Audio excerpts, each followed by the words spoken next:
e agradecer-te por tua obra em nossas vidas.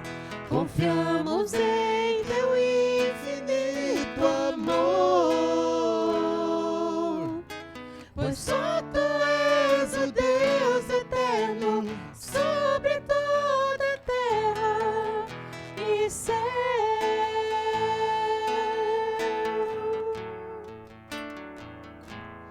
E céu.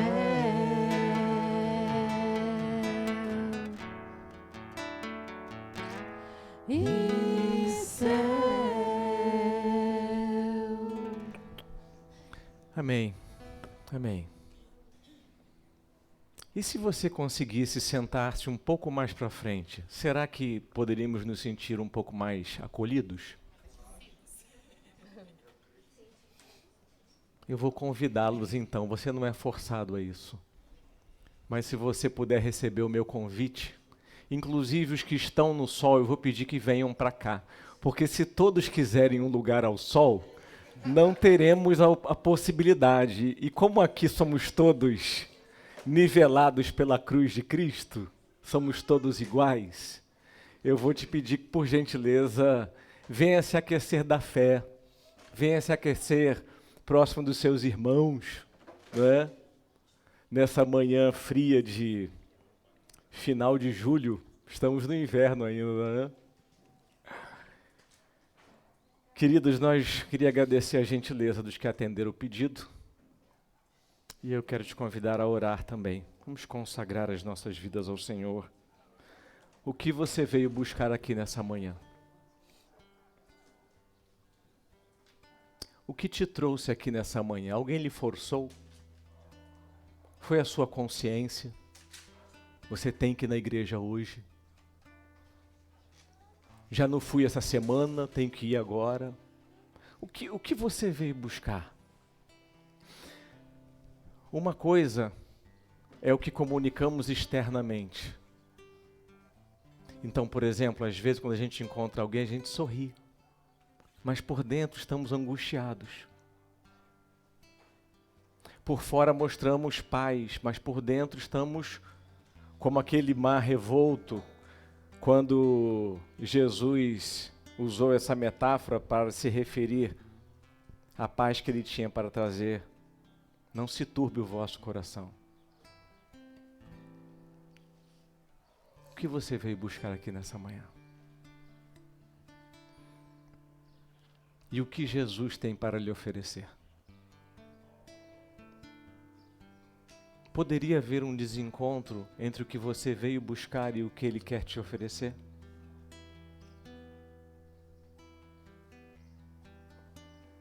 Poderia Jesus nessa manhã, como um garçom, te trazer uma refeição e você dizer: ah, isso eu não gosto. Ou isso eu não quero. É certo que Jesus tem uma mesa farta para nós nessa manhã.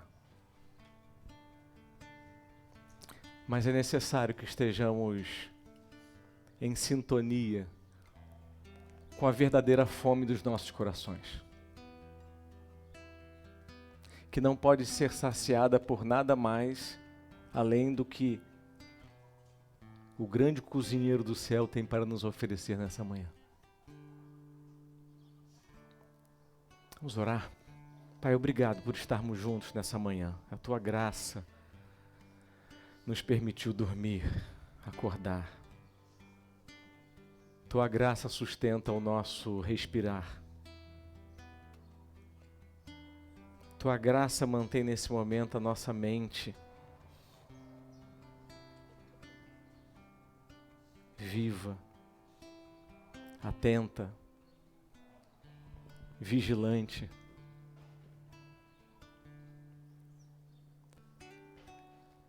Tua graça nos permite esse frio, esse céu tão belo. A tua graça, Pai, é a mesa farta para nós a cada dia.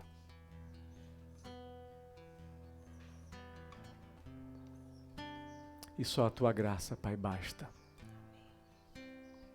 Porque se ela não bastar, é porque não estamos nos alimentando dela.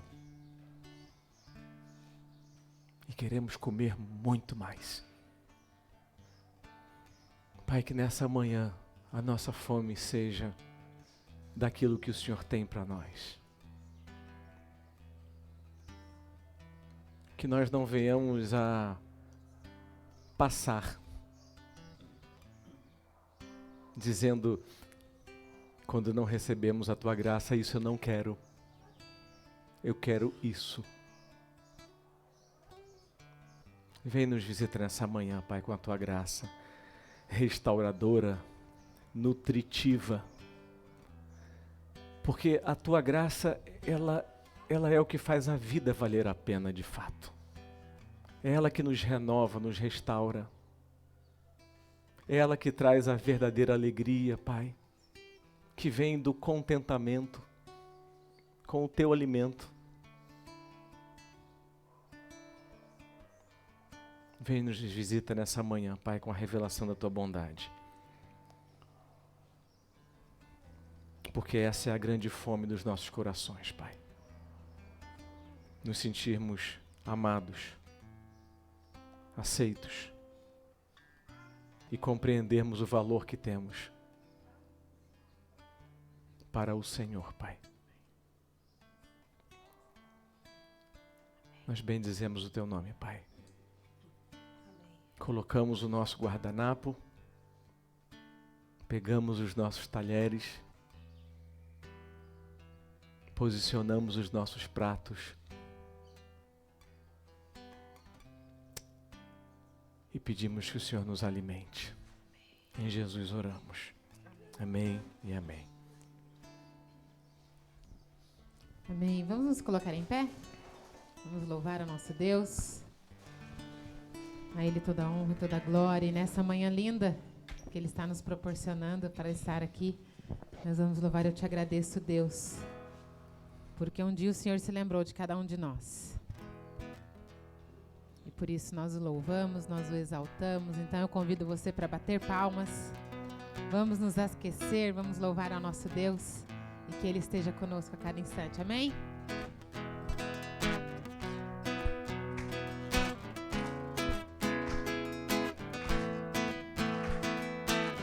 Eu te agradeço, Deus, por se lembrar de mim e pelo Teu favor é o que me faz crescer. Eu vivo pela fé e não vacilo. Eu não paro, eu não desisto. Eu sou de Deus, eu sou de Cristo.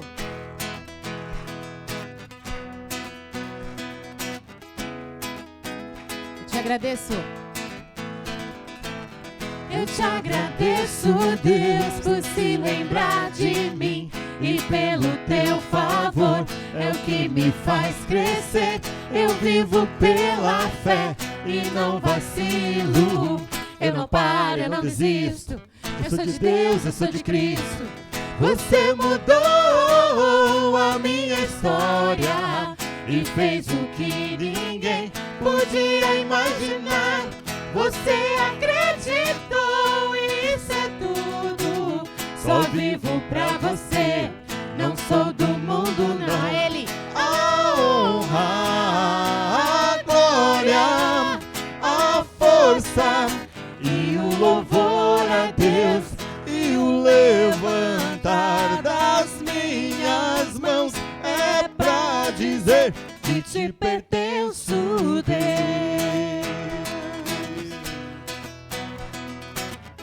Eu te agradeço, Deus, que como uma mãe Ele nunca se esquece de você. Eu te agradeço, Deus, que no deserto não me deixou morrer e nem desanimar. E como aquela mãe que não desiste, você não se esqueceu, você insiste. Você mudou a minha história e fez o que ninguém podia imaginar. Você acreditou, isso é tudo. Só vivo pra você, não sou do mundo não. A honra, a glória, a força e o louvor a Deus e o levantar das minhas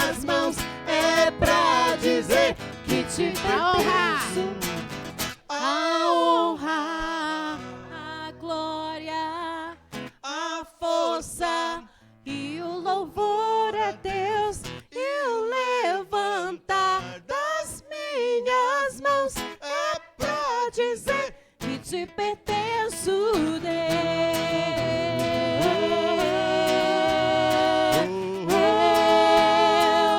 que te pertenço, Deus,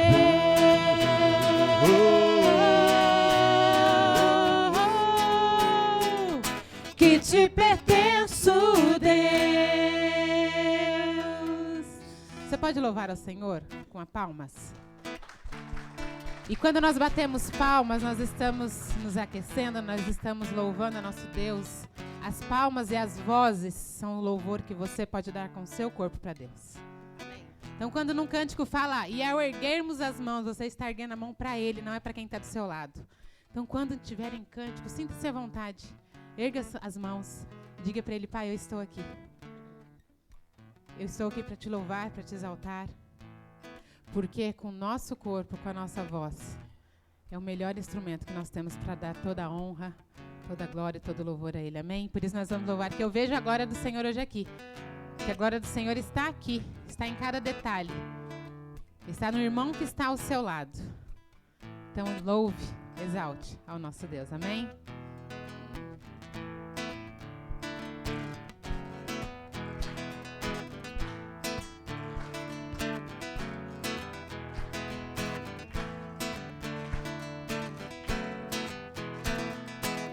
Eu vejo a glória do Senhor hoje aqui, a sua mão e o seu poder sobre mim.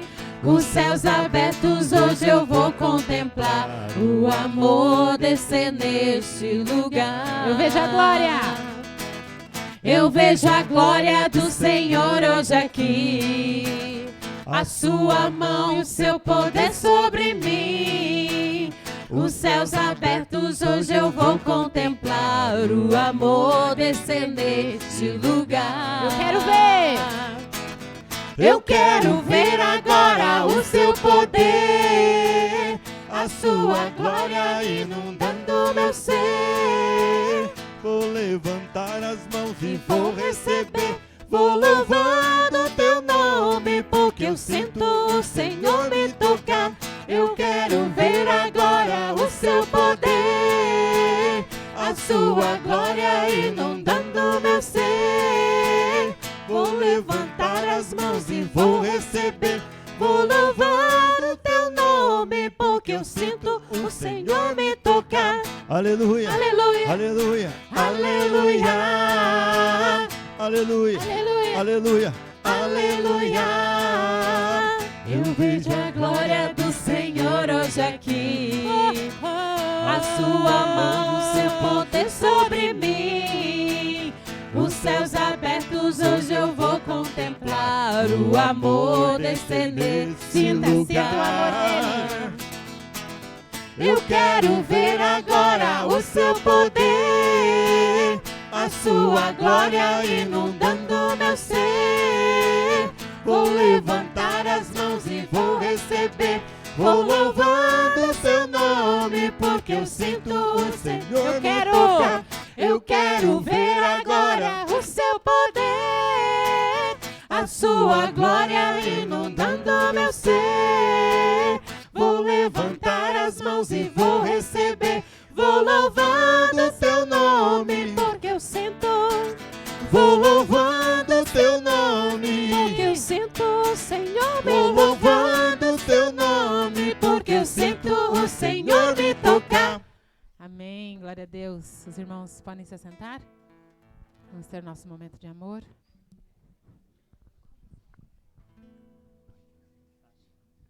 Bom dia. A graça e a paz do nosso Senhor Jesus Cristo esteja no coração de cada um de vocês nessa manhã linda. Vou ler na minha versão, que é a Bíblia de Jerusalém, Salmo 77, o verso 13. Se você quiser acompanhar aí. O Salmo de Asaf. É um salmo em que Asaf medita sobre o passado de Israel. Diz assim o verso 13. Fico meditando toda a tua obra, meditando em todas as suas façanhas. Nós, cristãos, O que nos ocupa mais o pensamento, a preocupação em nosso dia a dia? Tem você meditado constantemente em toda a obra de Deus na sua vida? Não apenas um meditar intelectual, mas um meditar que desce ao coração e toma conta dos sentimentos, das emoções, e vira atos com pernas e braços e mãos. Eu penso que o momento de amor é sempre um momento de gratidão, porque se eu medito nas obras de Deus, principalmente através de Cristo, na minha vida, não há como não ser grato, e não há como não querer participar da sua obra, por meio da igreja. Foi eu e o irmão Luizão buscar o gasofilácio ali dentro, e o Luizão disse assim: irmão, é injusto receber o salário, trabalhar e não dar o dízimo. Falei, literalmente, é injusto eu trabalhar, eu ter o meu sustento, e eu não agradecer a Deus que Ele me deu saúde com o ofertar na comunidade. Portanto, eu te convido a meditar em toda a obra de Deus em Cristo. Meu texto diz: meditar nas façanhas de Deus, nos atos heróicos de Deus para nos salvar em Cristo. E estar nos santificando no Espírito Santo. Então, peço que você medite e perceba o quão grato o seu coração e o meu coração precisam ser a Deus pela obra dele em nossas vidas.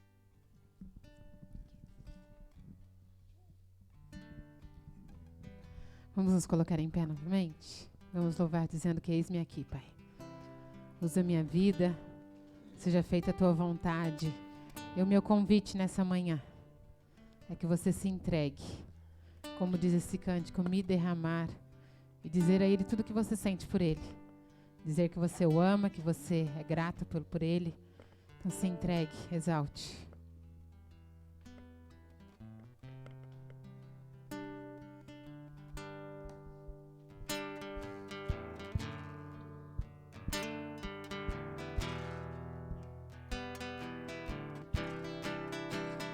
Eis-me aqui,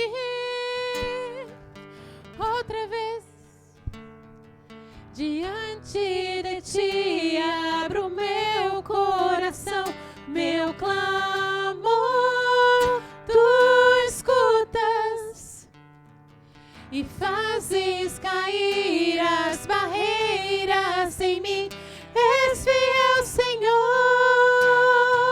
e dizes palavras de amor e esperança sem fim. Ao sentir o teu toque, por tua bondade libertas meu ser no calor desse calor vindo dele, lugar. Eu venho me derramar, dizer que te amo, me derramar, dizer te preciso, me derramar, dizer que sou grato, me derramar, dizer que és formoso.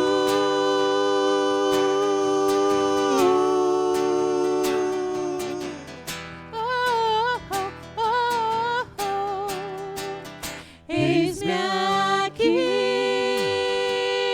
outra vez, diante de ti abro meu coração, meu clamor, tu escutas e fazes cair as barreiras em mim.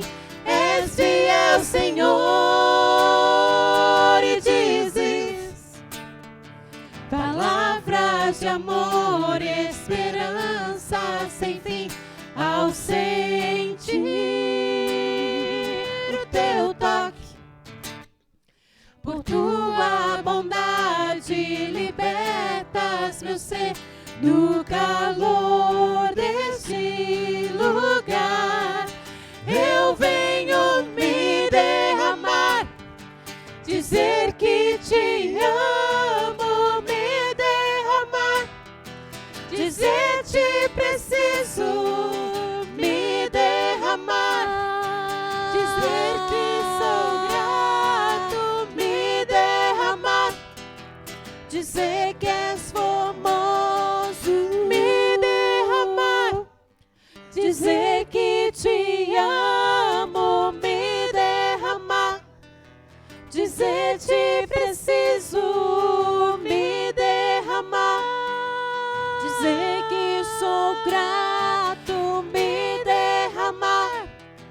dizer que és formoso.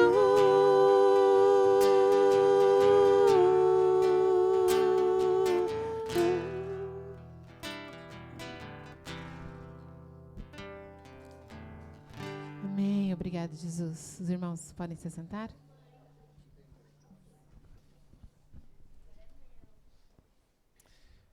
Quero convidar você a abrir sua Bíblia em Isaías.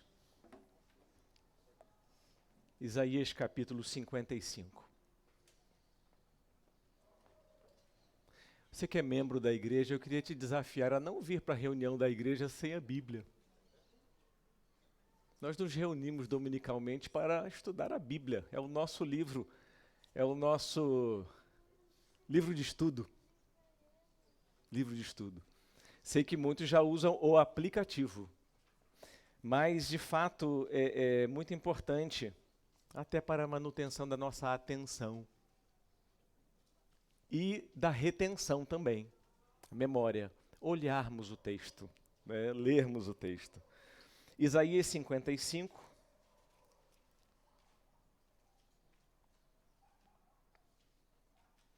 Na minha Bíblia, o título desse capítulo é Convite à Salvação. Convite à salvação. É muito importante lembrar que a palavra salvação na Bíblia, ela não significa você ir para o céu depois da morte. Se erramos na compreensão das palavras, erramos na compreensão de como devemos viver.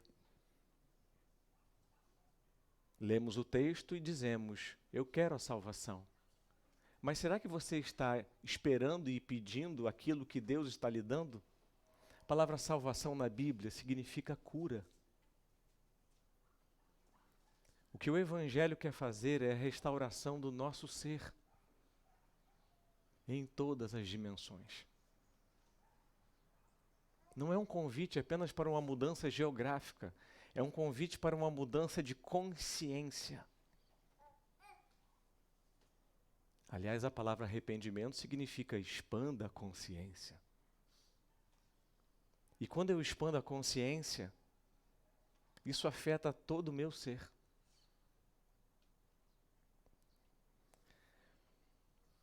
Convite à salvação, Isaías 55. Alguém tem sede? Comecei perguntando nessa manhã o que você veio buscar aqui. Estamos sempre buscando alguma coisa. Alguém buscou a geladeira na madrugada? Estamos sempre buscando. Amanhã pela manhã vamos a algum lugar buscar alguma coisa. Nos levantamos e logo percebemos o impulso de ir atrás daquilo que é o nosso anseio e a nossa necessidade. Alguém tem sede? Venha e beba, mesmo que não tenha dinheiro. Convite à salvação. Mesmo que você não tenha méritos, mesmo que você não tenha como se esforçar para merecer, venha, beba vinho ou leite, é tudo de graça. Você entrou na fila da compra? Não tem caixa, não tem fila do caixa. Onde é o caixa? Para salvação não tem. Nós não pagamos com nossas boas obras, com nossa religiosidade. Por que gastar dinheiro com comida que não fortalece? Aí ele está explicando um pouco mais. Olha, vocês não querem comer o que vocês precisam, que é de graça. E vocês ficam querendo gastar dinheiro, e o dinheiro aqui é o sentido do substrato dos meus esforços, no que eu estou empenhando a minha vida. Vocês ficam querendo gastar dinheiro com comida que não fortalece. Por que pagar por aquilo que não satisfaz? Parece que enquanto não nos sentimos devidamente seguros, continuamos num frenesi de busca por alguma coisa que nos faça sentir seguros. Ouçam-me vocês e comerão o que é bom, e se deliciarão com os alimentos mais saborosos. Ele está falando de uma maneira de viver. Ele está falando de uma consciência que me faz desfrutar da vida de uma outra forma. Venham a mim com os ouvidos bem abertos, escutem e encontrarão vida, a vida que tanto querem, ela é de graça. Você está se desgastando para obter essa vida maravilhosa? Farei com vocês uma aliança permanente, o amor que fielmente prometi a Davi. O que deflagra em nosso corpo a inquietação é a percepção de uma necessidade. Quando temos sede, estou precisando beber alguma coisa. Estou com frio, deixa eu pegar alguma coisa para me aquecer. E me parece que há nitidamente no comportamento da humanidade uma inquietação muito grande, que demonstra que ainda não nos sentimos satisfeitos e seguros. Uma neurocientista atual lançou um livro chamado Nação Dopamina. Dopamina é o neurotransmissor, a química do cérebro, que faz a gente se sentir satisfeito. É aquela coisa que quando você desfruta, você, dentro de você, diz assim, agora eu estou satisfeito. O problema é que a dopamina não cria depósito. Então você se sente satisfeito por alguma coisa que você se esforçou para obter, mas logo depois você se sente de novo insatisfeito e recomeça a busca. O que é que temos tanto buscado? Quanto mais ansiosos, mais frenéticos ficamos, mais tensos. Você consegue perceber a tensão no seu corpo? Quando você se aproxima de alguém, quando você entra num ambiente, quando lhe vem um pensamento à cabeça de alguma coisa que você precisa obter, quando lhe vem uma imagem do futuro, e por vezes essa imagem do futuro ela é carregada do sentimento de que lá você pode precisar daquilo que ainda não tem. Porque se agora você não tem, então eu preciso buscar não só para o agora, mas também para o amanhã. Como ficamos frenéticos, como ficamos preocupados, como nos movimentamos e fazemos por vezes o que não deveríamos, o que não podemos, desesperados por um pensamento de que no futuro haverá escassez. Porque se agora eu já não me sinto satisfeito, é porque me falta alguma coisa. Então eu não tenho agora o que eu preciso para estar satisfeito. Então no futuro, preciso ainda mais de ter aquilo que eu já não tenho agora. E se não tenho agora, com tudo que tenho buscado, é porque preciso buscar ainda mais. E assim caminha a humanidade. Inquietos, insatisfeitos, irritados,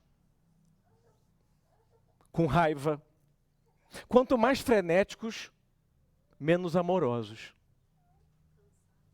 Quanto mais cansados, menos atentos. Quanto menos atentos, menos amorosos. Uma mente distraída faz você não só não desfrutar de amor, como também o outro não consegue sentir o nosso amor. A palavra de Jesus é: vinde a mim, vós que estáis cansados. Mas não é cansado do trabalho, porque trabalho cansa mesmo. Mas se tiver descanso, a gente se recupera. Até Deus ficou cansado depois de trabalhar 6 dias. A diferença é que Ele no 7º descansou.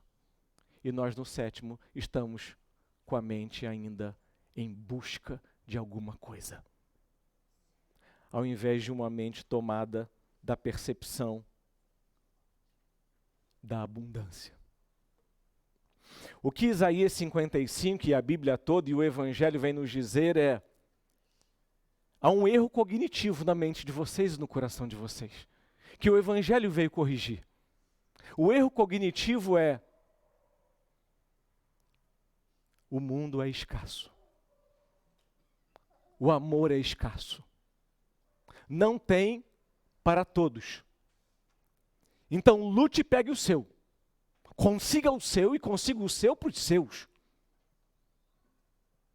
E aí vamos ficando tão ávidos com essa consciência de escassez que é muito antiga.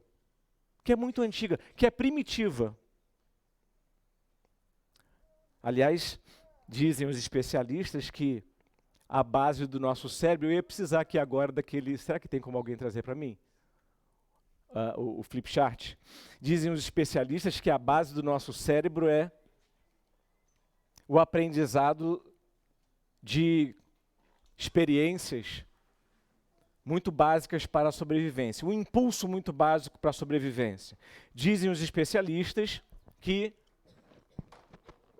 quem veio no encontro de pais do Disciplina Positiva, obrigado, irmão, vai entender, vai lembrar o que eu falei. Você sabe o que coordena a sua vida, num certo sentido? É o que você percebe que está acontecendo. Nosso cérebro, se você não entende o seu cérebro, você pode pouco fazer para transformá-lo. O convite do Evangelho é um convite para a transformação da mente. Essa mente é essa mente aqui mesmo. Essa mente não é uma coisa que está numa nuvem assim, não. Eu vou ter aquela mente um dia. Não, não. Essa mente é exatamente essa mente que você tem, que você chama de cérebro. Nós temos uma parte superior, nós temos uma parte inferior, que é toda essa aqui. Isso aqui são as nossas emoções. Quando você acorda cedo, que emoções você percebe no seu coração? Irritação, medo. Você se sente apressado. Isso está aqui. Chamam isso de sistema límbico. Não precisa guardar esses nomes, não. As nossas emoções estão aqui. E aqui? Essa parte que é a base do cérebro. Aqui está o nosso instinto de sobrevivência. O que é que você precisa para sobreviver? Está isso aqui. Ok? Isso aqui é muito natural. Você vê que a criança cedo ela já tem o movimento da deglutição. Ela quer comer. Eu tenho que comer para sobreviver. Isso é automático. Aqui está também o nosso sentimento de autoproteção. Chamam isso aqui, ou um pedaço dessa base do cérebro, de cérebro reptiliano. É aquilo que você faz no automático. Se estourar uma bomba aqui, pode ser até um estalinho, mas se a gente estiver distraído, a gente leva um susto. E automaticamente a gente até pula. Você não pensou em pular, você pulou. Nós temos então uma atenção que é automática. Atenção. É a atenção que o seu cérebro percebe sem você nem perceber que está percebendo. O nosso cérebro percebe, por exemplo, rapidamente uma cara feia. Rapidamente. Aí não precisa nem olhar. Você sabe que tem pessoas que sofrem de fobia social, né? Alguém aqui não tem fobia social? Há níveis diferentes. Há pessoas que chegam a um nível de medo. Eles não se sentem protegidos. Eles aprenderam muito cedo que gente é perigoso. Com quem será que a gente aprende que gente é perigoso? Com os pais. Com os pais. Excesso de regra. Excesso de correção física. A palmadinha faz bem. Faz para a gente virar adulto que tem fobia social. Que não sabe amar. Que não sabe amar. Queridos, esse cérebro que a gente desenvolve muito cedo é um cérebro primitivo que ele só pensa o seguinte: sobreviva. E você não tem o bastante. É isso que faz a gente, por exemplo, comer mais do que deve. É isso que faz a gente trabalhar mais do que deve sem descanso. É isso que faz a gente consumir os tempos sagrados. Deus trabalhou 6 dias, mas no 7º ele descansou. Por isso dificilmente você vai ver Deus mal-humorado. Deus é beatitude.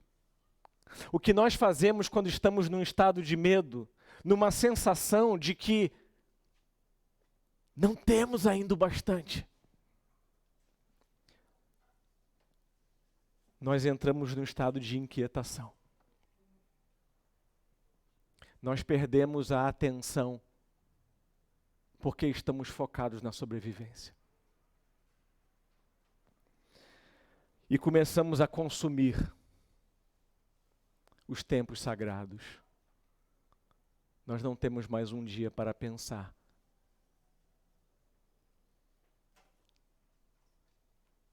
Na abundância da graça.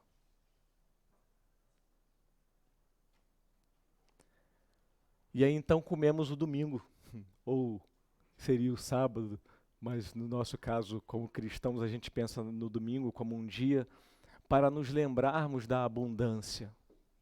Mas a mente o tempo todo ela quer te jogar na escassez. Eu ainda não tenho bastante. Por isso a nossa dificuldade de repartir.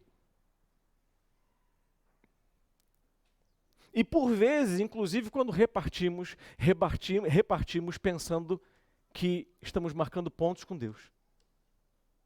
Não repartimos como um transbordar de generosidade.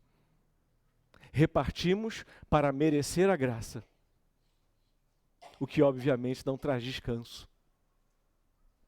Não traz alegria. A mentalidade da escassez produz em nós o sentimento de que não temos o bastante e temos que continuar fazendo. O que Jesus e a própria Bíblia vêm nos oferecer, leia Isaías 55. Convite à salvação. Ela é gratuita. Ela já foi paga na cruz. Ela não precisa ser conquistada pelos nossos méritos. Desfrute da abundância. Você tem uma consciência de abundância ou de escassez? Ah, pastor, é de abundância. Por quê? Você percebe isso no seu corpo através de relaxamento? Através de contentamento e de alegria? Porque se na maior parte do tempo nos percebemos tensos, irritados, mal-humorados, apressados, impacientes, é porque a mente está tomada por essa ideia muito antiga, primitiva, de um tempo em que ainda não podíamos imaginar a graça.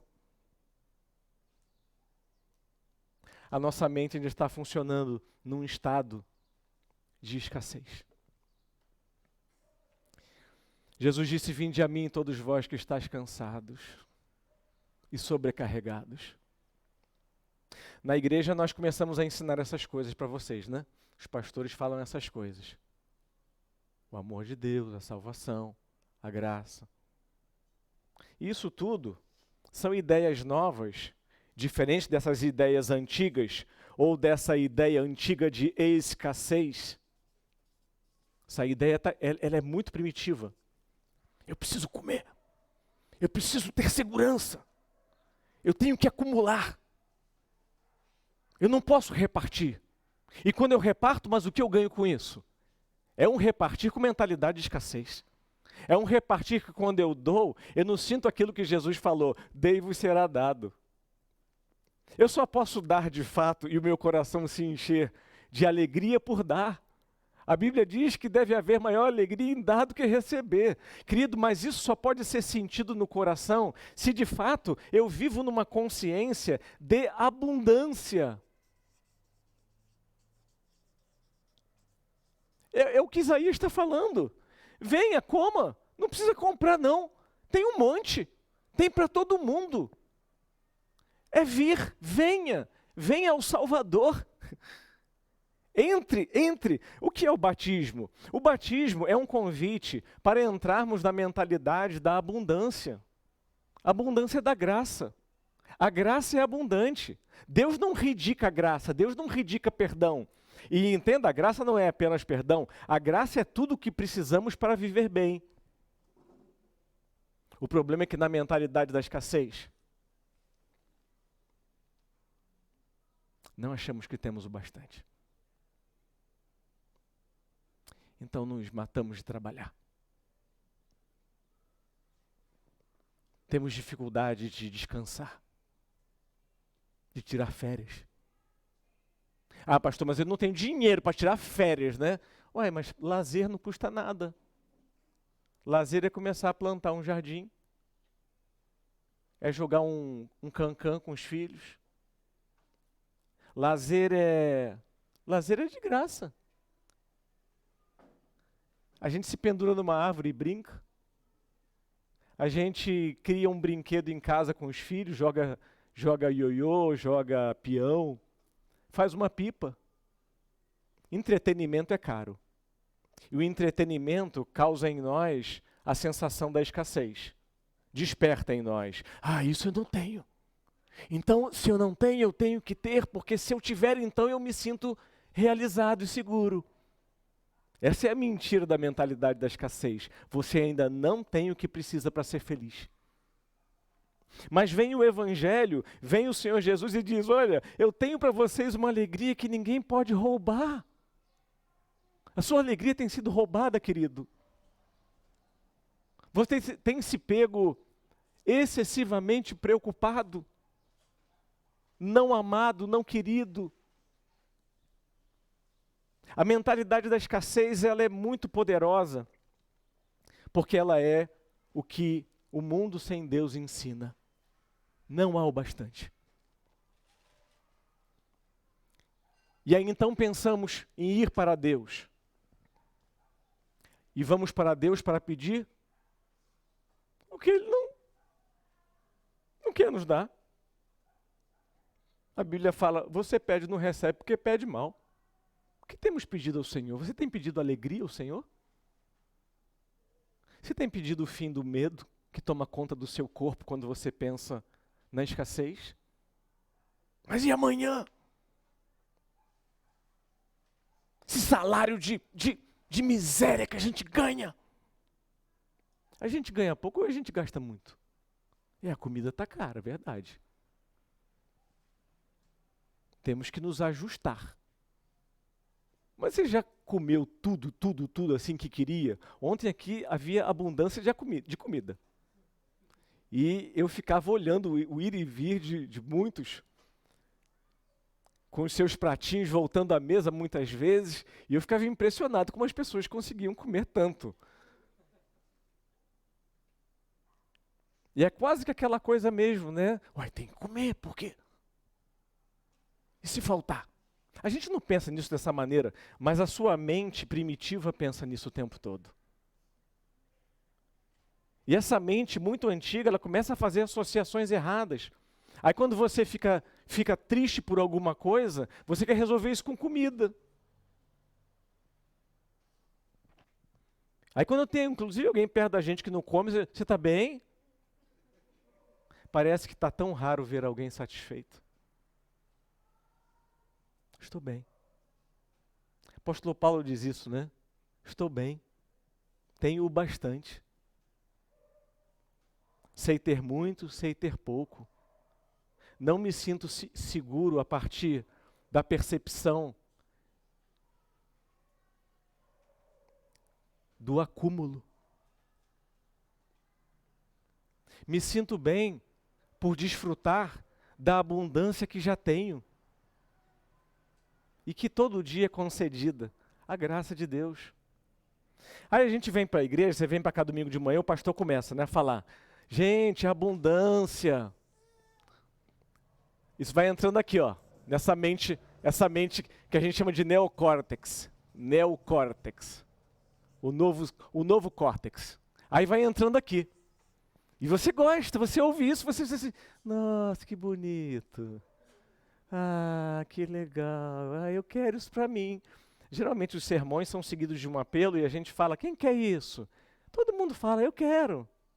Só que deixa eu te dizer, essa mente aqui, ela é como se fosse, quem mora aqui em prédio, né? Então, imagina que você mora num prédio, mas você é um morador novo e o apartamento não é seu.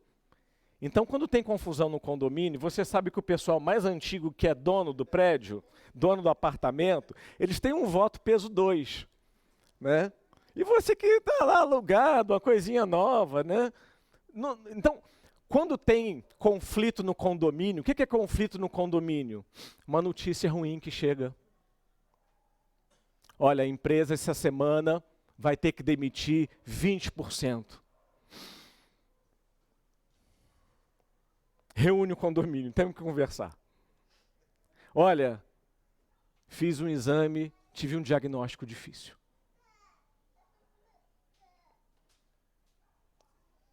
Olha, parece aquele fulano que era meu amigo, está se afastando. Alguém falou de mim mal. O que é que nos desestabiliza? É algum tipo de informação que diz assim, perigo. Você está correndo o risco de não se sentir seguro, amado e aceito, que é tudo o que precisamos. Que é tudo o que precisamos. A questão, como diz Isaías, é que enquanto buscamos isso, gastamos o nosso dinheiro, os nossos esforços, a nossa vida, o nosso tempo. Gente, o tempo é tão precioso. Você tem tido tempo para celebrar a abundância do amor de Deus? Porque isso aqui, deixa eu te dizer, é uma ideia maravilhosa, mas ela é muito nova. A ideia mais antiga é a ideia da escassez.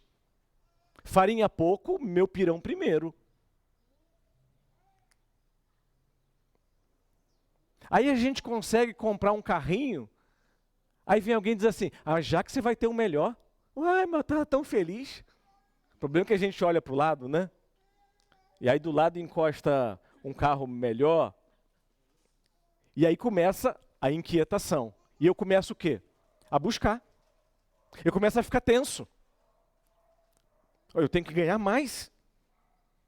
E você sabe que as pessoas têm muita dificuldade de essa semana nossos irmãos argentinos estão passando por um momento muito difícil em termos econômicos.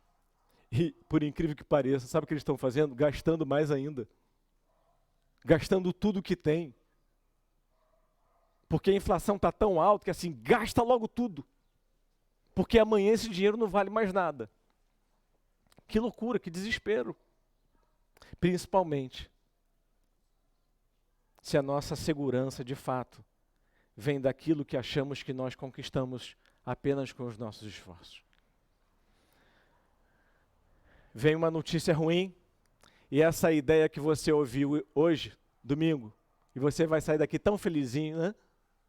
Aí amanhã, chega no trabalho, vem uma notícia ruim. O condomínio se reúne para discutir. E esse rapaz aqui, que é mais antigo, a base do cérebro, que anda em parceria com a sede das emoções, eles funcionam juntos. Sobrevivência e emoções. A sua emoção foi abalada. O vizinho aqui de baixo, mais antigo, ele diz, deixa que eu sei o que resolve. Vamos botar as coisas em ordem. Esse negócio de abundância não funciona. Para com aquela oferta que você dá, não está em tempo de dar oferta, nós temos que guardar. Vem o inverno, vem a velhice. Agora é tempo de juntar e acumular, de nos protegermos, de acumularmos. E deixa eu te dizer, a Bíblia diz que o homem não é o somatório das coisas que ele acumula. Quem somos? Quem pensamos que somos determina como vivemos e o que buscamos. No que eu coloco a minha vida? E essa é a nossa mente. É a mente que Deus quer transformar na mente de Cristo.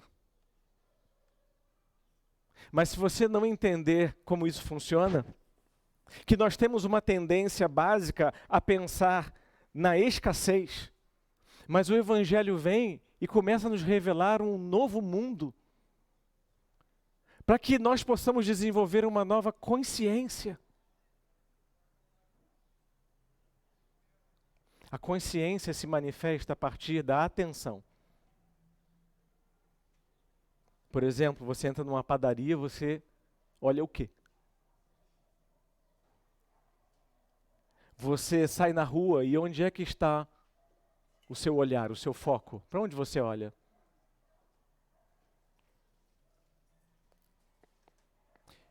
Meninas, tem cadeira aqui, ó. Podem ficar aqui, ó. Tem cadeiras entre a gente, podem se juntar. Quando você entra numa sala cheia de pessoas, você pensa o quê? E olha para quê? Isso é atenção. A atenção é a manifestação da consciência. Em que você fica atento na sua mente? Quais são os assuntos que vêm à sua mente? Quanto tempo você passa atento à abundância que já existe?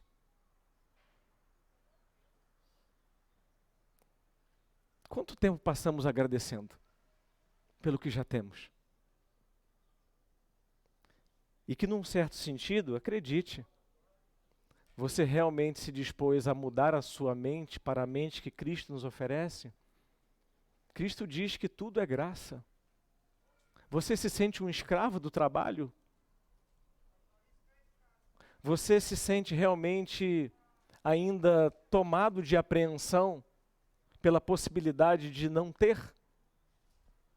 Ok, e se não tivermos no futuro? O que será de nós?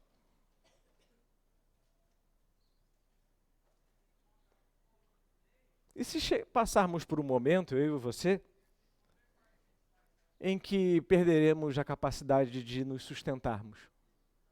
A graça terá acabado na nossa vida? Deus terá falhado?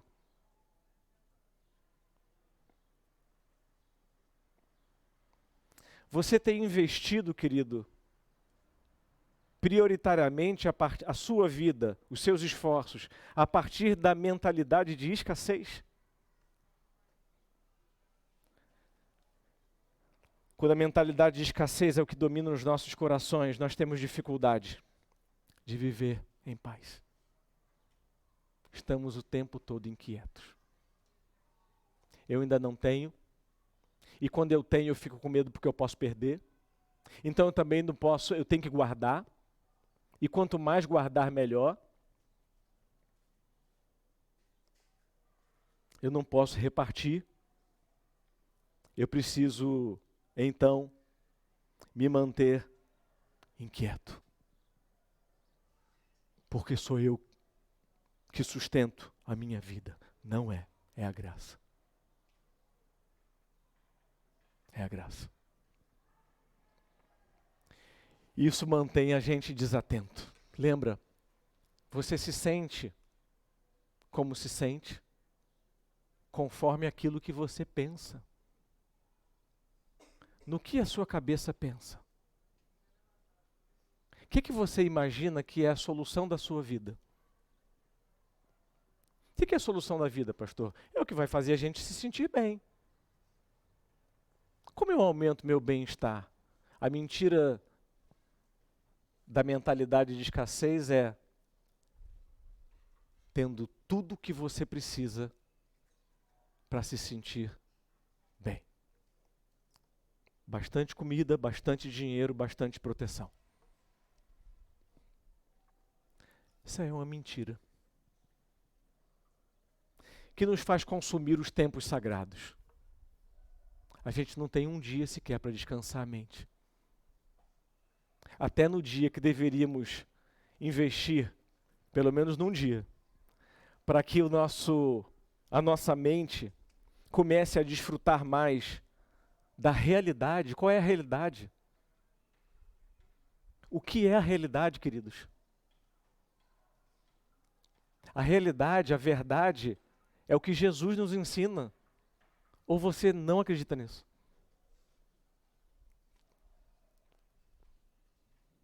Ou não acreditamos totalmente? Porque o que Jesus está dizendo é que as palavras dele trazem descanso. As palavras dele trazem uma alegria inroubável. As palavras dele podem nos tornar tão poderosos que perdemos o medo da morte e da escassez. Bom, lembre-se que todos os seguidores de Jesus terminaram pobres e assassinados.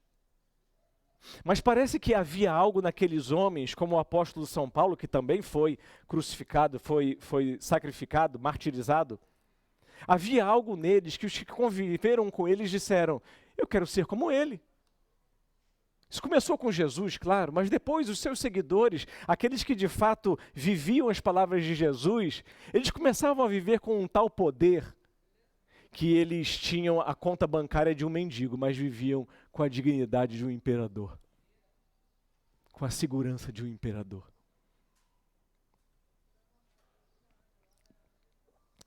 Quando nos batizamos, queridos, o convite é: entre na fartura de Jesus. Entre na abundância da graça. O que deveria ser cada comunidade eclesiástica, igreja? Uma comunidade da fartura, da abundância. Mas quando não estamos ainda devidamente crédulos dessa abundância, permanecemos inquietos, frenéticos, agitados, a atenção pulando de galho em galho. O que você falou mesmo? Você não está aqui? Não te parece uma coisa muito estranha? O seu corpo está num lugar e a sua mente em outra? Sabe o que produz isso? É a inquietação do medo e da ansiedade. Jesus quer te curar. E sabe qual é a palavra dele de cura? Há para todos. Há para todos. Há abundância. Há abundância. Em mim, o pão do céu, há abundância. Eu coloco para vocês uma mesa farta. A bondade de Deus é farta. Lembra que quando nós nos tornamos cristãos, e o batismo é um momento que marca de fato essa nossa, ao menos simbolicamente, essa nossa experiência interior de uma consciência que está sendo liberta da ideia de escassez e sendo tomada pela ideia de abundância. O resultado disso é o fruto do Espírito. Amor, alegria, são as duas coisas que você perde quando você está com medo, amor e alegria.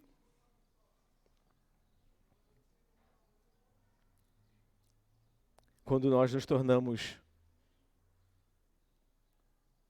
irmãos de Jesus, a Bíblia diz que nós nos tornamos co-herdeiros.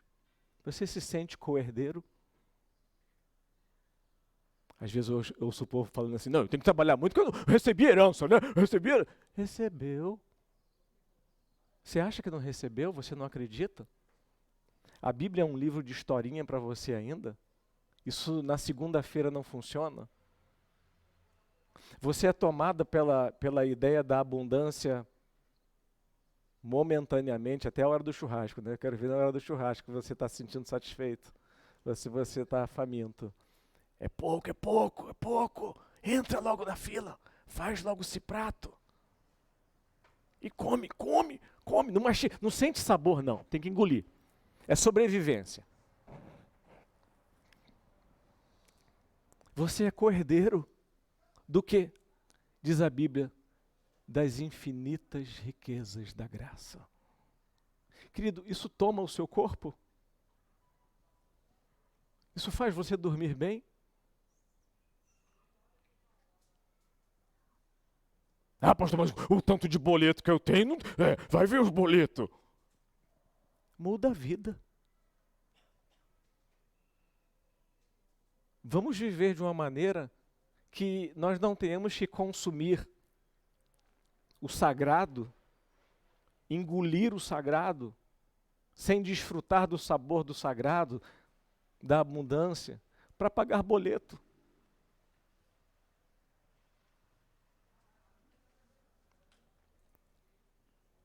A Bíblia não condena nós trabalharmos, mas a Bíblia condena o trabalho que me faz me sentir um escravo. Porque é estar na terra prometida, ainda se sentindo um egípcio. Ou um morador do Egito. Um judeu no Egito. E lá eles eram escravos. Primeira instituição, quando o povo entra na terra prometida, foi o sábado. Um dia para lembrar que há abundância. Que já temos o bastante. A nossa Bíblia diz que, tendo o que comer e o que vestir, deveríamos estar satisfeitos.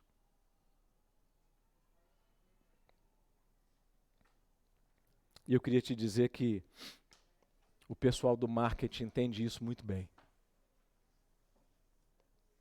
Como eles sabem que a gente vive tenso e não satisfeito, com medo, que a gente ainda tem uma ideia de perigo primitivamente na mente, sabe o que eles fazem para vender alguma coisa? Você vê que a maioria dos assuntos, dos anúncios, por exemplo, de uma bebida, de uma cerveja. Você gosta de cerveja? Mas você consome isso adequadamente, tanto quanto você come verdura, frutas e faz atividade física? Você está tomando cerveja para ser feliz? Nada contra tomar uma cervejinha, imagina. Mas quando você começa a beber demasiadamente, a ponto de perder o seu equilíbrio, você está tomando álcool para ser feliz. Os anúncios, pode perceber, eles vão colocando junto com a bebida o rosto de pessoas sorrindo. Esse cérebro aqui é nossa atenção que a gente não percebe que estamos atentos. Ele pega rapidamente. Gente sorrindo, eu quero ir para lá. Gente com cara feia. Alguém já vendeu cerveja assim? Ninguém ia tomar esse negócio. Cara feia, a gente entra num estado de eu não quero isso.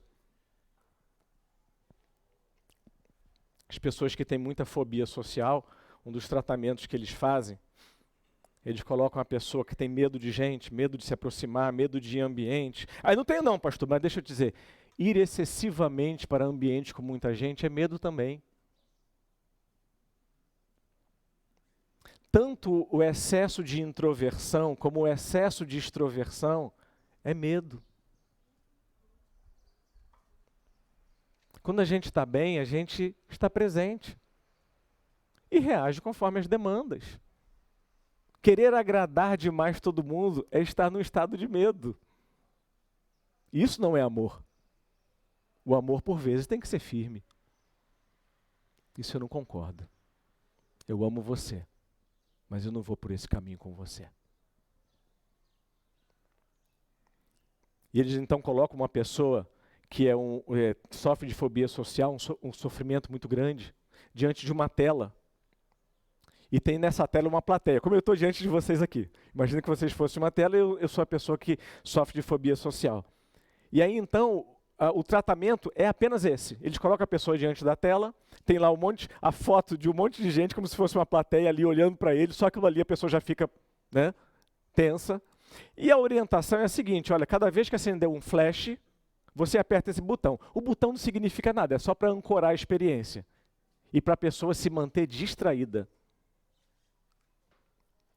E aí então começa o exercício.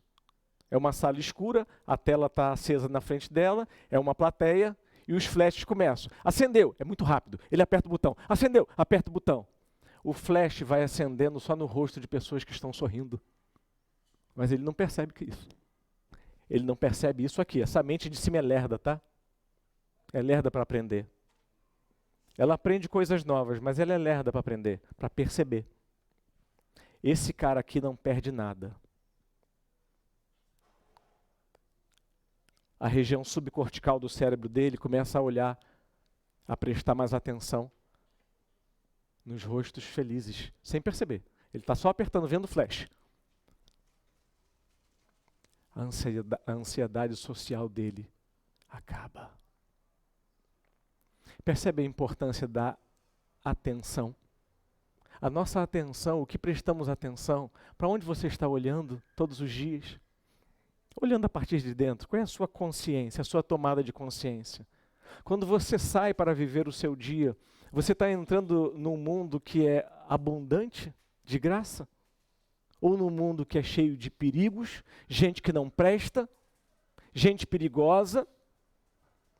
O que ensinamos para os nossos filhos? Não fale com ninguém na rua. Vai vir uma pessoa, vai te botar num saco, vai te levar embora. Gente, esse é o mundo de Deus, você acredita nisso? Pastor, mas essas coisas acontecem. É claro que acontecem. E a graça de Deus não estará conosco. Inclusive, se isso acontecer, mas acreditamos tanto em escassez que precisamos ensinar para os nossos filhos a escassez para que eles busquem a segurança. Deixa eu te dizer, por mais que você more numa casa bem protegida, por mais que tenhamos bastante comida, aliás, eu queria lembrar que os países onde mais aumenta o nível de depressão e ansiedade são os países mais prósperos. Onde as pessoas, inclusive, têm que trabalhar tanto para manter a prosperidade. Que loucura, né? Que a prosperidade material vira pobreza de espírito, vira pobreza de coração. Aí a gente fala assim para os nossos parentes, para os nossos filhos, quando a gente quer justificar alguma coisa, ou para a esposa, ou para o marido: eu estou trabalhando porque eu te amo, é para cuidar de você. Aí você cuida mais de mim. Presente.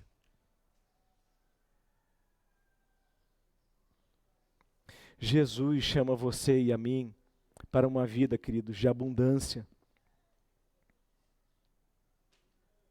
O arrependimento é essa tomada de consciência desse novo mundo. O mundo foi criado pela graça. Ele é sustentado pela graça. E nós estamos com fome, sendo que há uma mesa farta.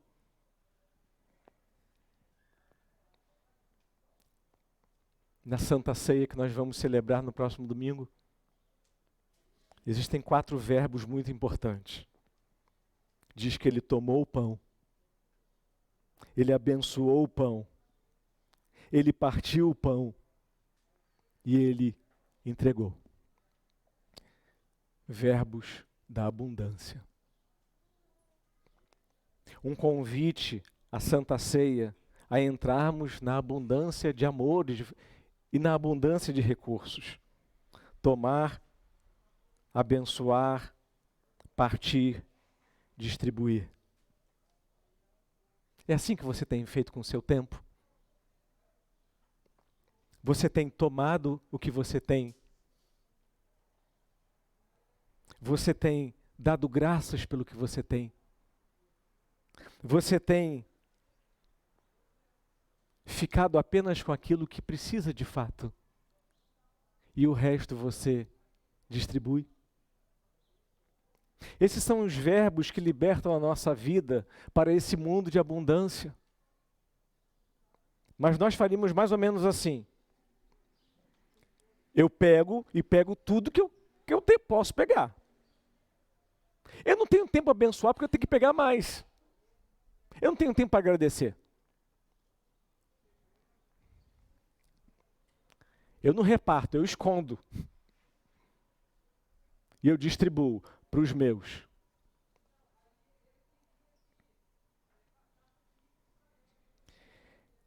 É necessário, queridos, aprofundarmos a consciência dessa nova vida que nos foi dada. Porque tanto quanto a nossa mente for devidamente tomada pela verdade acerca da realidade, que é a abundância, nós nos acalmamos.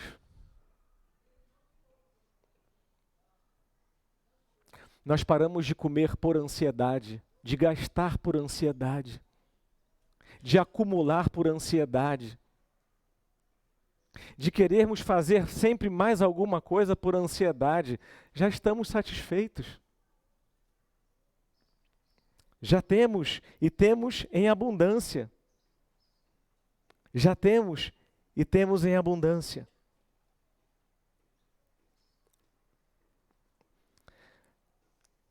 O Evangelho significa a mensagem do céu dizendo a fartura.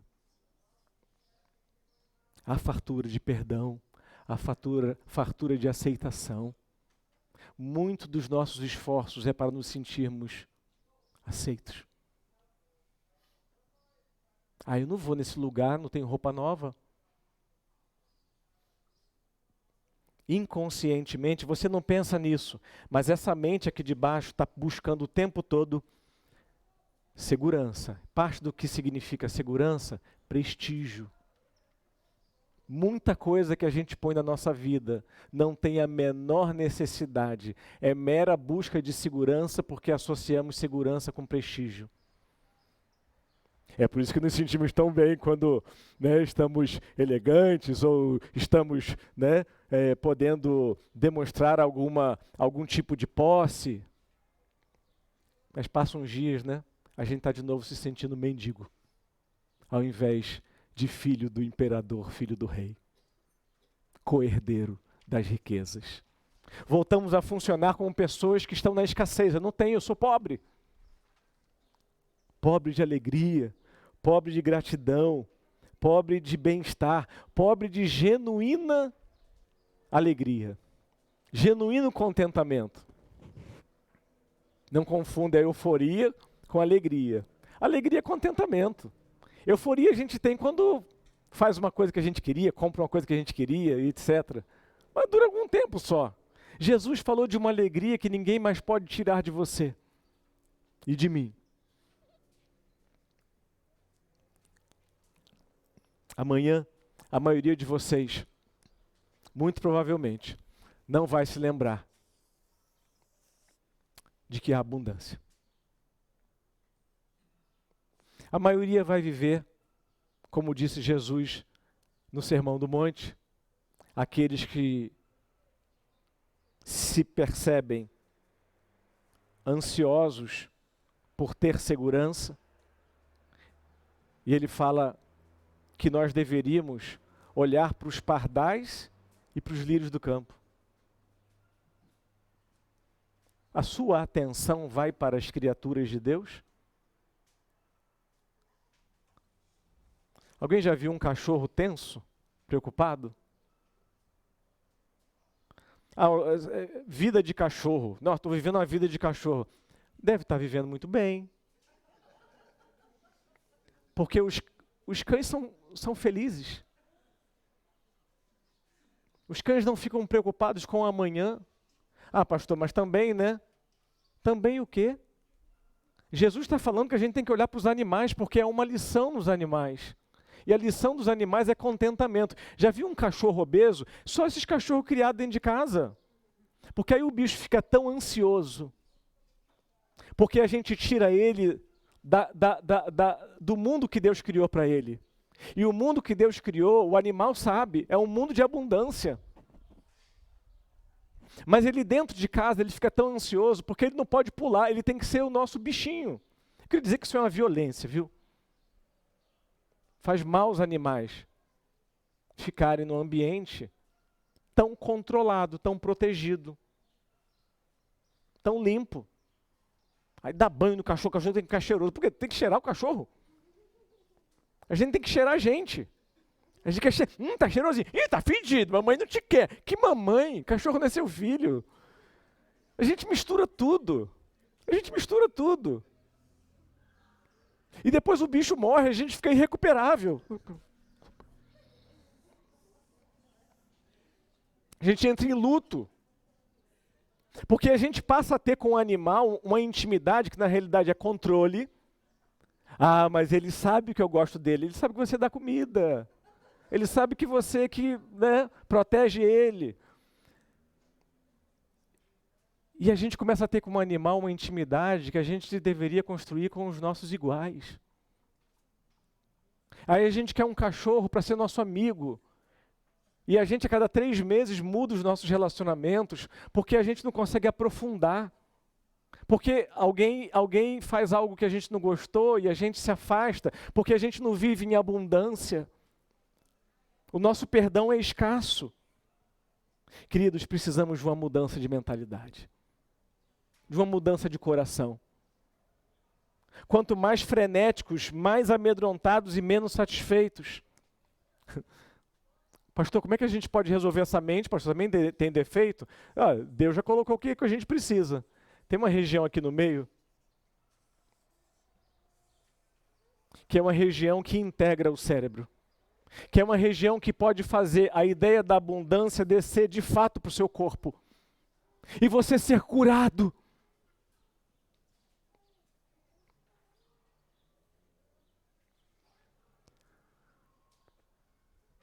e sermos restaurados de dentro para fora.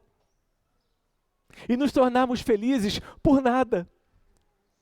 Está feliz por quê? Minha vida é boa. Eu tenho o que eu preciso. Eu me sinto amado. Eu tenho bastante para comer a cada dia. Mas e o amanhã? Olha, Deus cuida do meu amanhã. E eu creio tanto nisso, que eu não quero acumular mais do que eu preciso. A Cabala diz que é pecado ter e não desfrutar. Começamos a ter coisas que não estamos desfrutando, deveríamos doar. É pecado ter mais do que precisamos. Sem viver uma vida de abundância, onde repartimos. Não nos faz bem ter mais do que precisamos. Já viu como a gente fica feliz quando a gente doa? Pelo menos quando nos permitimos essa experiência, não apenas doar as coisas velhas, mas a doação mesmo. Estou doando uma coisa boa ainda, eu poderia continuar usando isso, mas eu já tenho outra blusa, por que eu quero 15? Eu comprei mais 2. Mas a gente fica feliz de olhar o guarda-roupa, né? As mulheres ficam tristes. Meu guarda-roupa está vazio, preciso fazer umas compras. Isso é uma noção subcortical de que eu não tenho o que eu preciso. Eu estou escasso, eu estou com pouco, eu estou repetindo roupa. Não posso repetir roupa, isso é escassez. Como podemos fazer isso aqui descer para cá? Ir para cada parte do nosso corpo, nos transformar de fato, passarmos a viver no domingo, na segunda, na terça, na quarta, de fato como filhos de Deus, co-herdeiros de Cristo. Satisfeitos, mas atentos ao que realmente importa. O que realmente importa? Na hora da morte vamos saber. Essa região aqui, ela, quando devidamente estimulada, o nome dela é ínsula. Ínsula.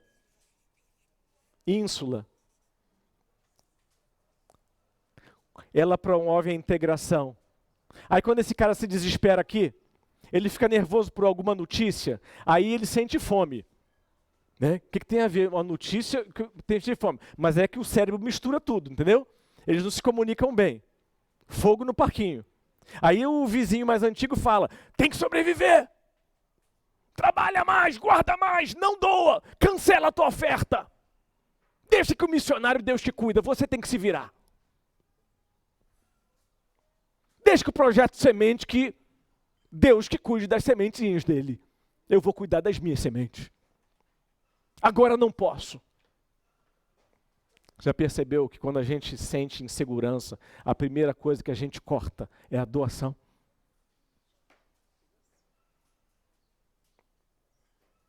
E eu fico imaginando o contrassenso interno de um pedaço da minha mente dizer é abundância, e a outra diz, não, é escasso.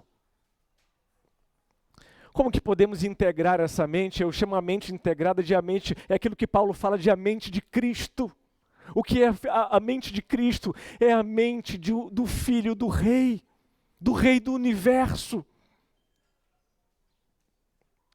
A ínsula, essa região que faz a integração da parte de baixo com a parte de cima, que pode te trazer a viver nas realidades novas que você tem aprendido. Você tem aprendido realidades novas na igreja.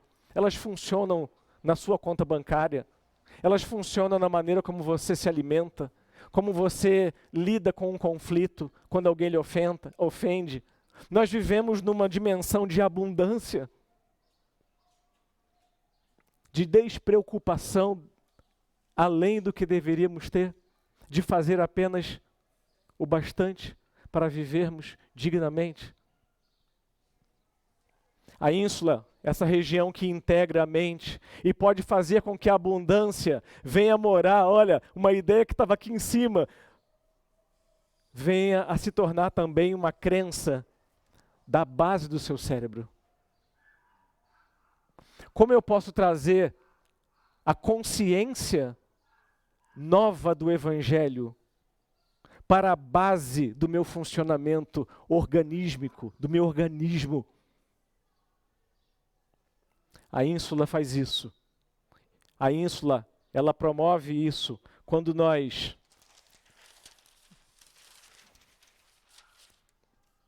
nos aquietamos.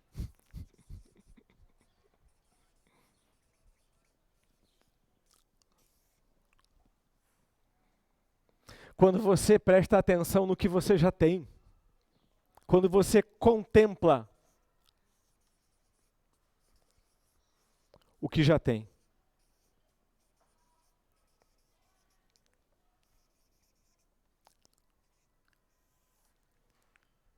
Quando você desfruta de momentos de lazer.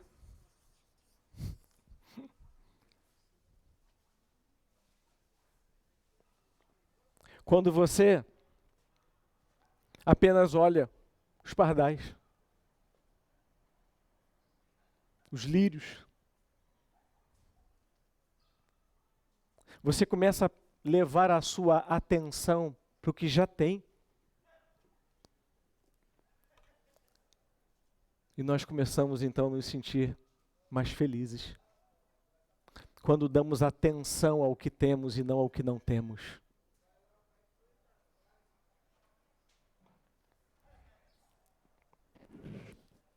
Aquietai-vos e sabei que eu sou Deus. Você crê em Deus? Ah, eu creio. O seu corpo crê? A sua mente está, de fato, a cada dia, mergulhada em abundância ou em escassez? Quando as notícias ruins vêm, você consegue ir dormir porque você sabe que a abundância nunca vai acabar?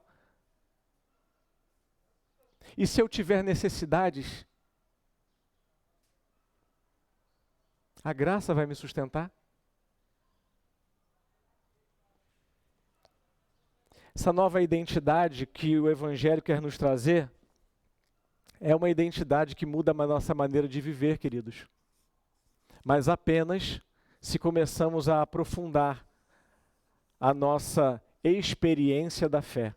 Como? Praticando a fé.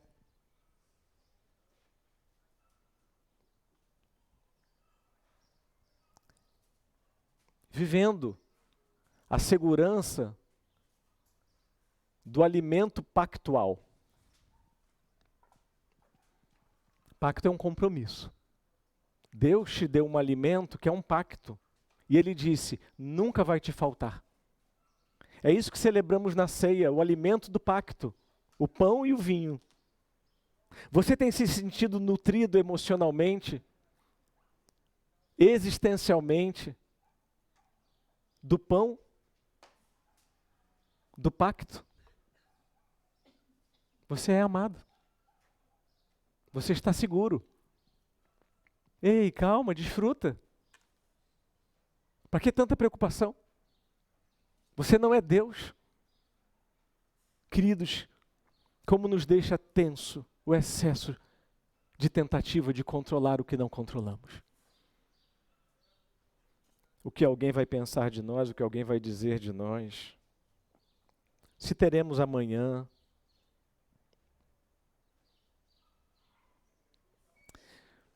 Quero terminar lendo com você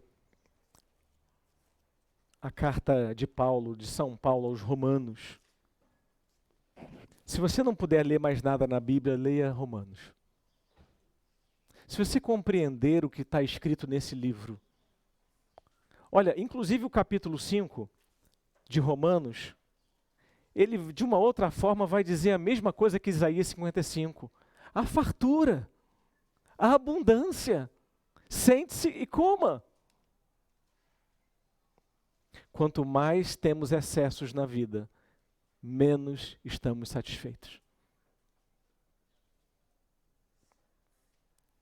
Tudo tem o seu lugar a seu tempo. O trabalho, o convívio, as amizades, o lazer, o comer. O problema é que quando ficamos tentando matar a fome com aquilo que, quanto mais comermos, menos satisfeitos ficaremos. Os nossos pseudo-salvadores.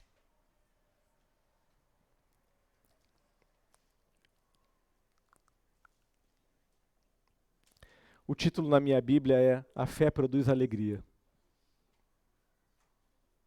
Você se sente alegre. por nada. Romanos capítulo 5. Você tem se sentido alegre por nada? A ansiedade rouba a alegria. E o que é ansiedade? É a inquietação por uma coisa que eu ainda não tenho. Mas e o que já temos? Portanto, uma vez que pela fé fomos declarados justos, ninguém é justo. O Evangelho te declara justo pelo que Jesus fez. Ninguém alcança justiça por mérito e por esforço pessoal. Não tente comprar com dinheiro aquilo que não mata a tua fome, é o que Isaías falou. Temos paz com Deus por causa daquilo que Jesus Cristo, nosso Senhor, fez por nós. Você tem paz com Deus? Ou você vive com a consciência te perseguindo por achar que ainda não alcançou aquilo que precisa para ser merecedor? Foi por meio da fé que Cristo nos concedeu essa graça, que agora desfrutamos com segurança e alegria. É isso que você experimenta? Segurança e alegria. Eu não estou falando do que você fala que acredita. Eu estou falando do que o seu organismo acredita. Você sente no seu corpo alegria e segurança. O que é ansiedade demasiada, queridos? Senão um profundo senso de escassez.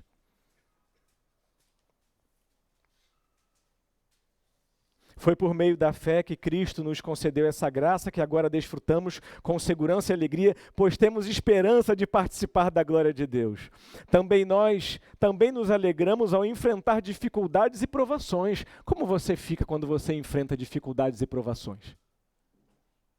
Ele não está dizendo que você vai ser uma hiena, nenhuma citação a você, Fabiane, que você vai ser uma hiena passando por problemas e ainda assim rindo. Não, o que ele está dizendo é que a sua provação vai ser suportável, porque você a atravessa com uma alegria inroubável. Pois sabemos que contribuem para desenvolvermos perseverança. E pastor, já comecei a tentar ficar quieto, né? Querido, tem que perseverar.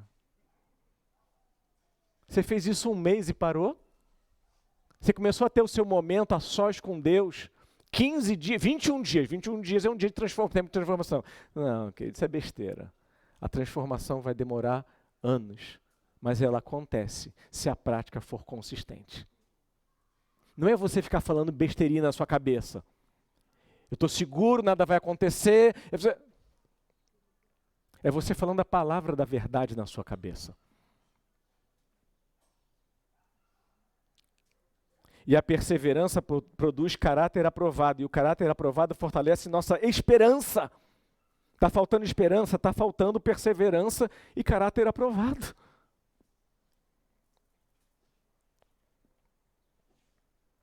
E a esperança não nos decepcionará. Pois sabemos quanto Deus nos ama. Sabemos? Você desfruta disso. Isso te enche a cada dia de alegria. Sabemos que Deus nos ama. Uma vez que Ele nos deu o Espírito Santo para encher o nosso coração com o seu amor. O próprio Deus veio morar dentro de mim. Eu não tenho dúvida de que Ele me ama tanto que Ele se mudou para a minha casa. Você já se casou com Deus, Ele já mora na sua vida. A gente se apaixona por alguém e se casa. Vamos morar junto, vamos morar junto. Esse é o pacto de Deus com você. Ele te ama tanto que Ele quer que o Espírito Santo dele venha morar dentro da sua casa, seu corpo. Quando estávamos completamente desamparados, houve uma época assim. Mas quando estávamos, você ainda nutre sentimentos de desamparo? Quando alguma coisa lhe é tirada? Quando lhe vem a percepção da possibilidade de uma falta ou de uma escassez?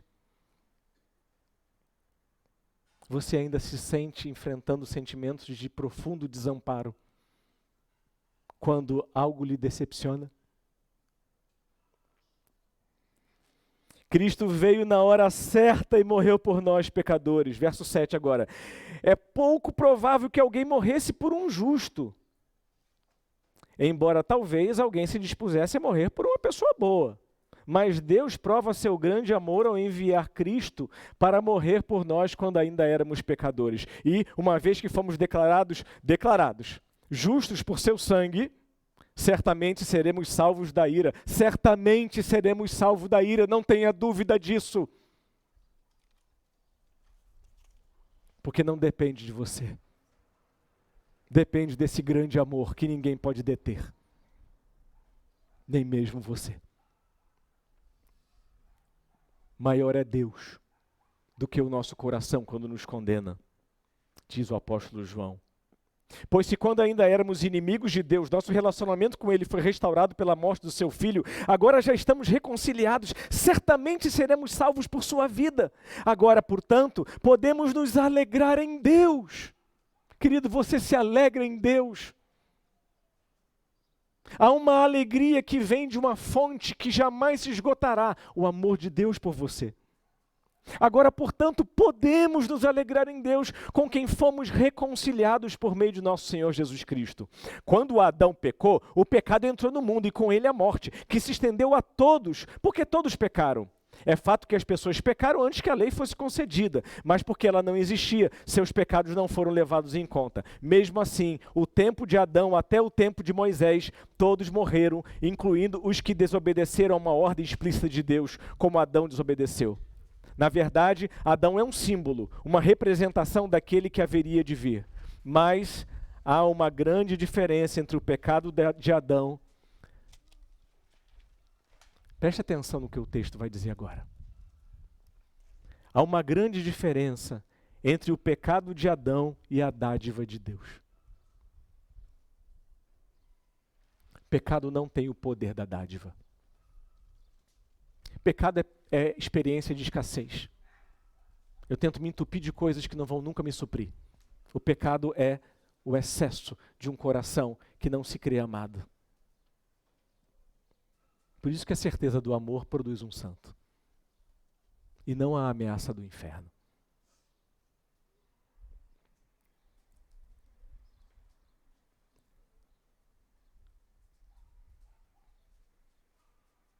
Pois o pecado de um único homem trouxe a morte para muitos. Ainda maior, porém, é a graça de Deus e a sua dádiva, que veio sobre muitos por meio de um único homem, Jesus Cristo. E o resultado da dádiva de Deus é bem diferente do resultado do pecado de um único homem. Pois enquanto o pecado de Adão levou à condenação, a dádiva de Deus nos possibilita ser declarados justos diante dele, apesar de nossos muitos pecados. A morte reinou sobre muitos por meio do pecado de um único homem. Ainda maior, porém, é a graça de Deus e a sua dádiva, e todos que a recebem reinarão em vida por meio de um único homem, Jesus Cristo. Ainda maior, porém, é a graça e a sua dádiva de justiça em todos que a recebem, e todos que a recebem reinarão em vida por meio de um único homem, Jesus Cristo. Quero te convidar a fechar os seus olhos, vamos orar?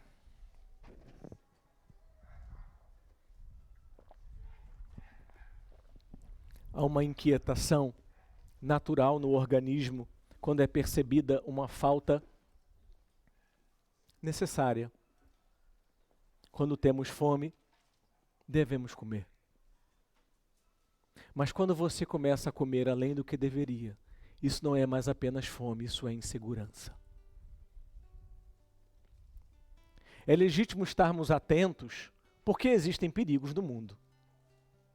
Mas quando você está tão atento a perigos que não consegue perceber a abundância da graça derramada todos os dias, isso é um problema de fé, não é mais um problema de segurança pública. Quando você já tem as vestimentas necessárias para não morrer de frio e roupas adequadas também para o calor, e você ainda assim continua comprando, mesmo quando não tem mais espaço, e aí a gente começa a pensar em fazer um closet Estamos precisando de um closet. Não, estamos precisando de contentamento.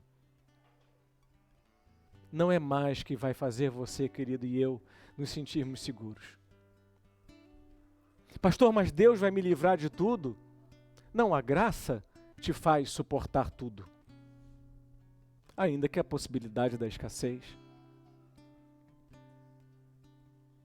Alguma inquietação acontece, mas se isso não é suprido por aquilo que é o que deveria bastar para não nos fazer viver demasiadamente inquietos, é que está nos faltando talvez respirar o ar da graça. O ar da graça está à sua disposição todos os dias. O amor de Deus foi derramado abundantemente sobre a humanidade.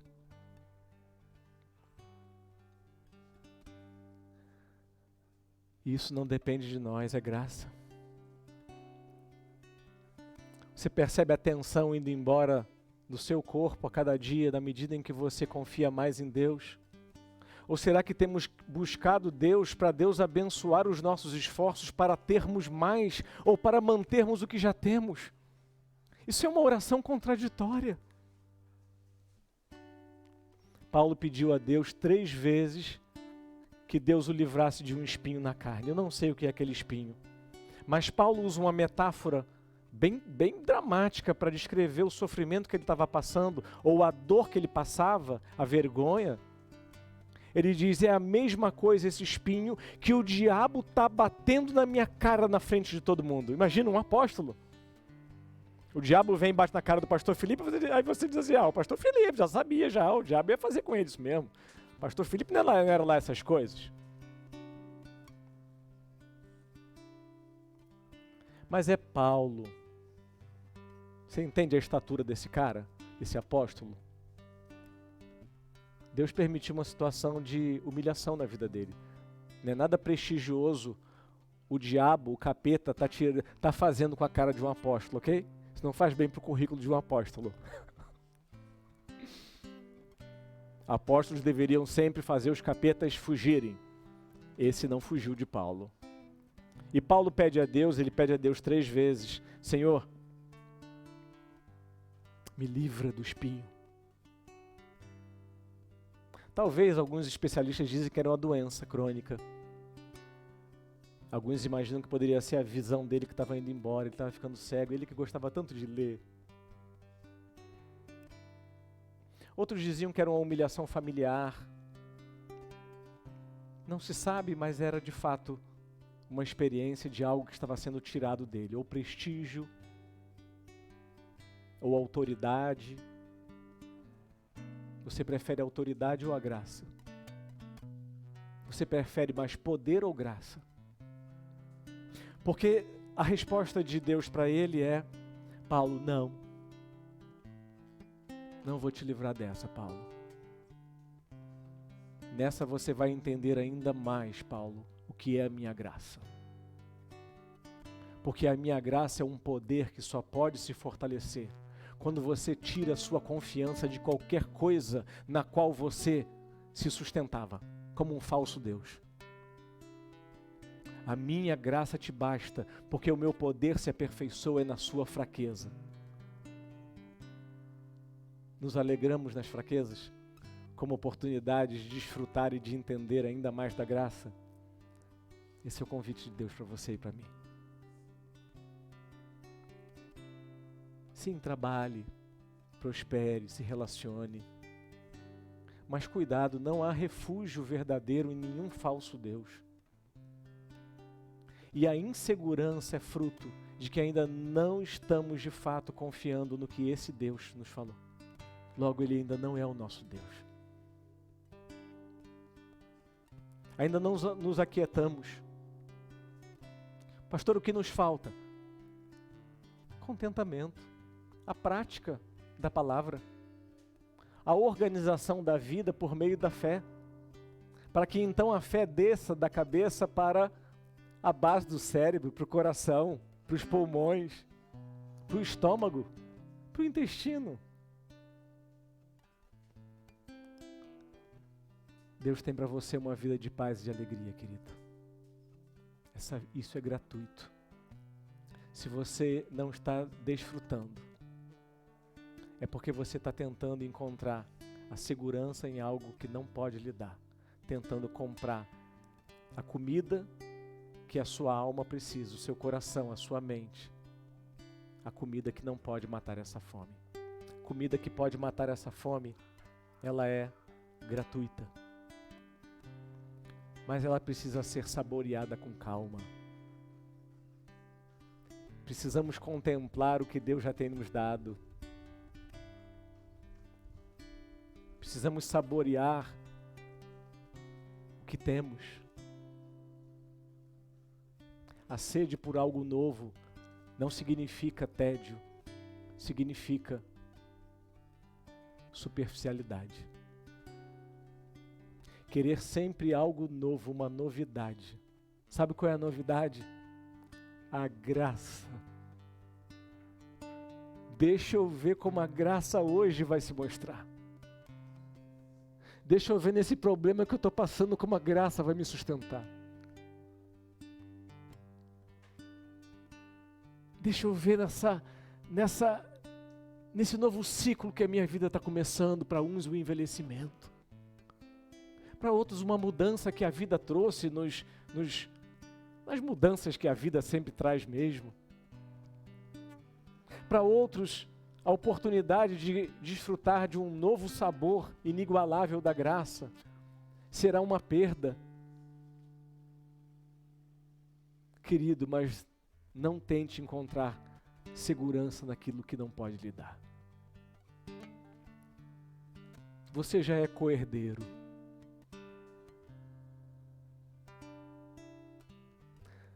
Não se lamente demasiadamente por nada. Há uma alegria que só pode ser experimentada quando permitimos os vazios acontecerem. Para que a graça de Deus encha os vazios que antes estavam abarrotados com aquilo que não nos satisfazia. Senhor, obrigado pela Tua graça. Ela é melhor do que qualquer coisa que a vida possa trazer. Ela pode nos sustentar, ó Deus, em qualquer vazio, em qualquer falta, em qualquer revés, em qualquer mudança, em qualquer transição. Tanto quanto, de fato, estejamos sentados à mesa e comamos com calma a refeição. Nos aquietando como uma liberdade de escolha. Eu me aquieto. Esse corpo precisa se aquietar na realidade, senão eu morrerei tentando encontrar segurança na fantasia. Eu morrerei amedrontado, tenso, inseguro, não me sentindo aceito, querendo ainda manter aquilo que me traz prestígio, ainda que não produza alegria e segurança. Senhor, que nós saibamos exercer essa liberdade de decidir como vivemos. E que decidamos viver a cada dia, Senhor Deus, na Tua graça. Que decidamos viver a cada dia, Pai, com a firme decisão de confiar nas palavras de Jesus e a partir dessas palavras organizar nossa vida e nossas buscas.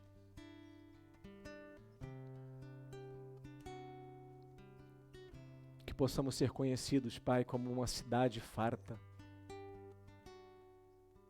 Pobres ainda que, porque sempre haverá alguém mais rico, mas pobres, como diz o apóstolo Paulo, porém enriquecendo a muitos,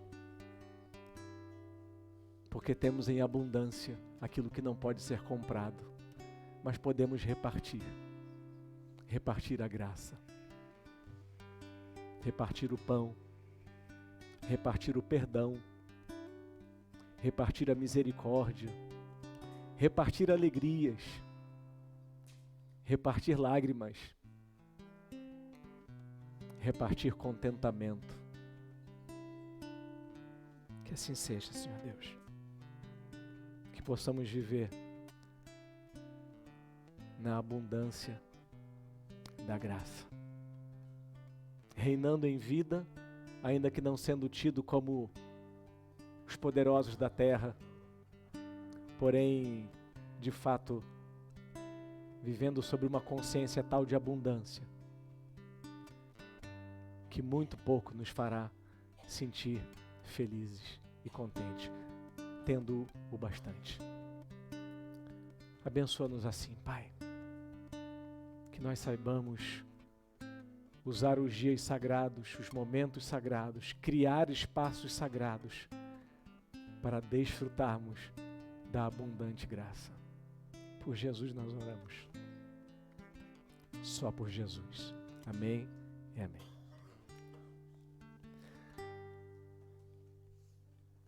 Assim ganha sentido quando cumprimentamos alguém.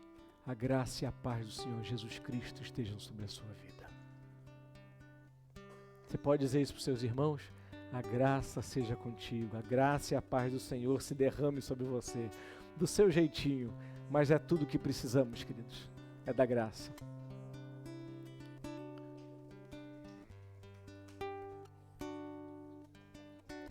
Olha, mas isso é só um sermão, tá? Quem não trouxe carne, infelizmente, nós não vamos repartir com quem não...